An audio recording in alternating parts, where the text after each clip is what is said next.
যদি আমরা জনগণ ভালো হই, আমার নেতা ভালো হতে বাধ্য। চিল্লায় বলেন ঠিক না?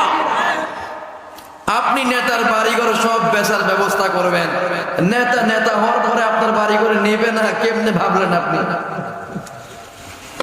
নেতা যদি এমপি হওয়ার জন্য তার বিঘা বিঘা জমি বিক্রি করতে হয়, তার বসত বাড়ি বন্ধক রাখতে হয়, নেতা হওয়ার পরে যে আপনার বাড়ি দখল করবে না, ভাবলেন কি করে আপনি?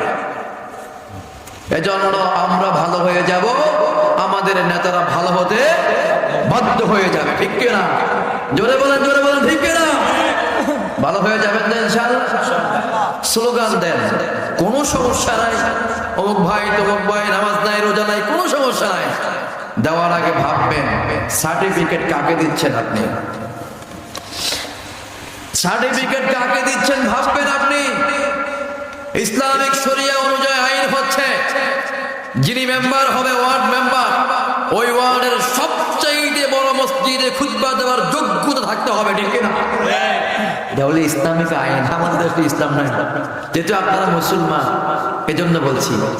ইউনিয়ন চেয়ারম্যান ইউনিয়নের সবচাইতে বড় মসজিদে খুতবা দিবে, উপজেলা চেয়ারম্যান সাহেব উপজেলা মসজিদে খুতবা দিবে, উপজেলা মসজিদের মিম্বার থেকে ঘোষণা আসবে আগামী এক সপ্তাহ এই কাজ চলবে, এই কর্মসূচি আগামী এক সপ্তাহের মধ্যে বাস্তবায়ন করতে হবে। ঘোষণা দিবে কে?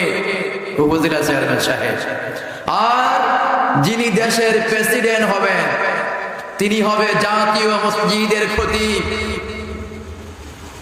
এবার যদি জাতীয় মসজিদের খতিব যদি আমাদের ম্যাডামরা হয় প্রেসিডেন্ট, তো খতিবগিরি করবো কে?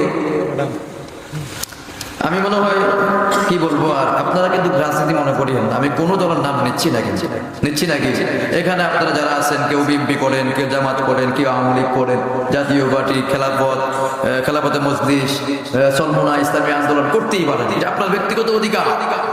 আমি আপনার অধিকার নিয়ে কথা বলবো না, আমি বলবো আপনার বিবেকটাকে ধোলাই করেন।